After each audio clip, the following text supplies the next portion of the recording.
Bismillahirrahmanirrahim.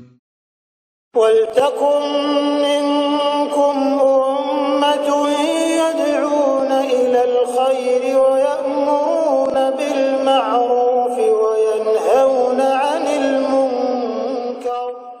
Assalamualaikum warahmatullahi wabarakatuh.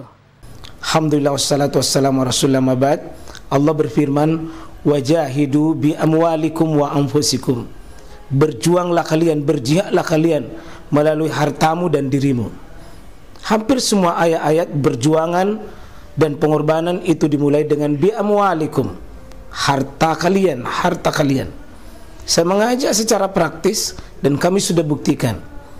Rp1.000 itu bisa luar biasa, dahsyat. Bisa beli mobil, bisa buat kuburan, ya, bisa membangun masjid. Uang 1.000. Mari kita satukan uang 1.000 kita.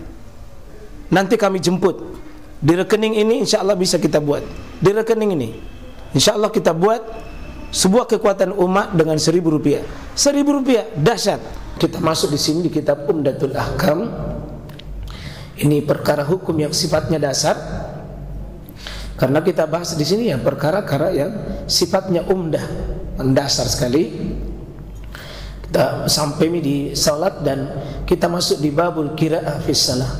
Bab tentang bacaan di dalam salat. Yang dimaksud di sini adalah bacaan sesudah Al-Fatihah. Nah, ini masih amdah.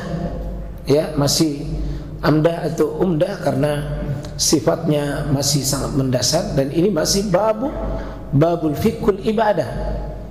Hadis an Abi Qatadah Al-Ansari, disebut dia sebagai orang yang menjadi penolong kaum Ansar, dia bukan kaum Muhajirin.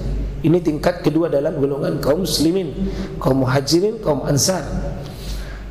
Beliau bercerita, kana Nabi sallallahu alaihi wasallam, Nabi sallallahu alaihi wasallam itu diceritakan yaqra'u fi raka'ataini. Kalau Nabi salat itu di rakaat 2 rakaat awwalain, 2 rakaat pertama, semua di rakaat pertama itu 2. Min salati zuhri, di salat duhur khususnya, apa yang dibaca di 2 rakaat pertama ini adalah bi Fatihil Kitab wa suratain. Baca surah Al-Fatihah di rakaat pertama 2 itu dan ditambah wa suratain dan membaca 2 surah. Berarti normalnya surah di rakaat pertama dan surah di rakaat yang kedua. Itu normalnya. Itu kebiasaan Nabi. Lalu ciri-ciri di rakaat pertama dan kedua ini dia Al-Fatihah dan surah. Jadi kita biasa istilah pangupu. Cuma tidak benar kalau bilang surat-surat pendek. Nah, bilang apa surat-surat pendeknya? Karena tidak selamanya harus surat-surat pendek. Surat panjang juga bisa. Cirinya yutawwilu fil ula, agak sedikit panjang di rakaat yang pertama. Surahnya yang dipilih itu. Ini ciri pada umumnya Nabi. Itu yutawwilu fil ula, lebih panjang surah yang pertama di rakaat pertama dibanding dengan yang kedua. Ciri yang di sini disebutkan wa yukassiru fis tsaniyah, dan sedikit dipendekkan pada rakaat yang kedua, dan itulah pada umumnya Nabi, Pak. Apa alasan kenapa Nabi panjangkan? Satu, masih segar-segar itu kalau rakaat pertama. Yang kedua, memberikan kesempatan kepada makmum yang sekiranya bisa terlambat, dipanjamkannya itu dia bisa mendapatkan rakaat pertama sebelum ruku, sebelum habis rakaat pertama itu. Itu hikmah. Jadi salah satu cara Pak menunggu itu makmum, panjang-panjangkan sedikit rakaat pertama. Bisa dipanjang-panjangkan sedikit. Yang penting tidak membebani makmum yang sudah terlanjur menjadi langganan kita di belakang. Sekali waktu Pak bisa itu dipanjangkan. Jadi itu ciri yutawwilu fil ula wa yukassiru fis tsaniyah. Itu ciri khas.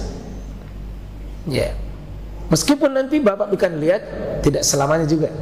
Karena kalau kita sabbihisma rabbikal a'la dengan hal ataka hadisul ghasiyah, mana lebih panjang? Sedikit al-ghasiyah. Tidak tinggi, tapi itu ciri umumnya. Ya, meskipun begini namanya ciri umum, nanti bisa ada namanya nanti ya pengecualiannya, Pak. Ada nanti pengecualian. Dan ada sifat yang kedua di sini, wa yusmi'ul ayat ahyanan. Kadang-kadang Nabi itu memperdengarkan ayat yang dibaca itu di waktu duhur. Di waktu duhur dia kadang-kadang memperdengarkan ayat yang dibaca itu ahyanan. Kadang-kadang. Jadi duhur, asar, tapi didengar oleh sahabat.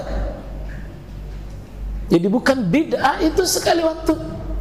Wal asr salafi khusri. Itu imam, bukan makmum.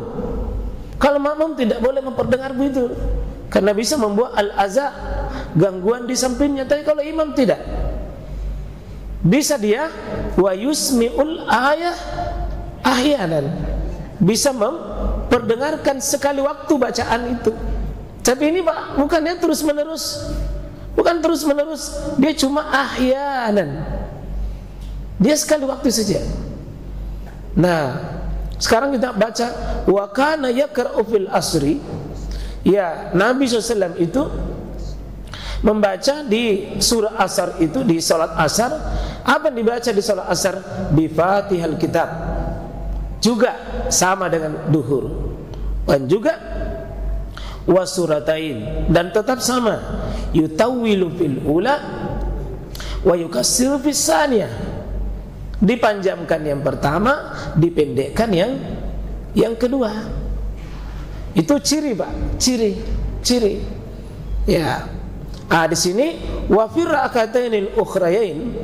Adapun di rakaat kedua yang terakhir itu, maksudnya kalau duhur asar itu, duhur asar 2 rakaat terakhir 3 dan 4 itu, ya dia baca apa? Bi ummil kitab. Dia cuma baca ummul kitab, yakni surah Al-Fatihah. Ya. Nah, kemudian Nabi ada penjelasan dari Abi kita tadi, wa kana yutawwilu fi rakatil ula.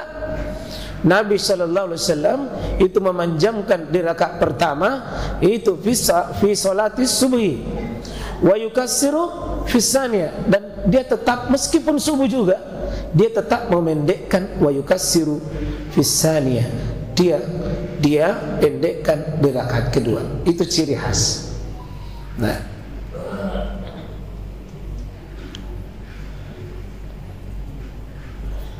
Nah, ini masuk. Kalau tadi duhur, asar, subuh. Duhur, asar, subuh.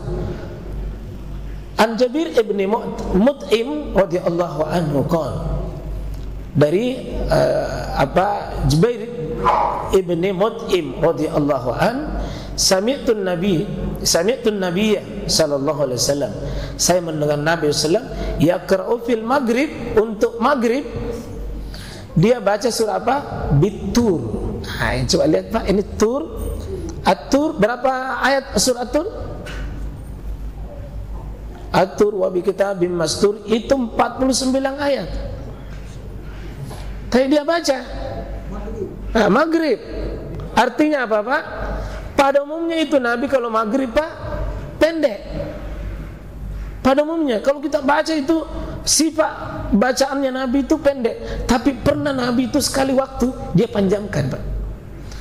Artinya meskipun pada umumnya itu maghrib yang ceritanya surat-surat pendek-pendek, tapi ini pernah dia panjangkan, Pak.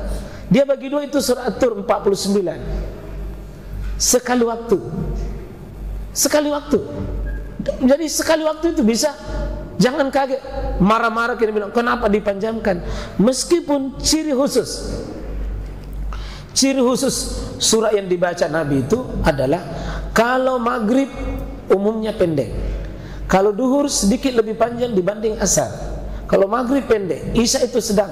Dan rata-rata Nabi itu, Pak, membaca yang justru kalau subuh rata-rata panjang.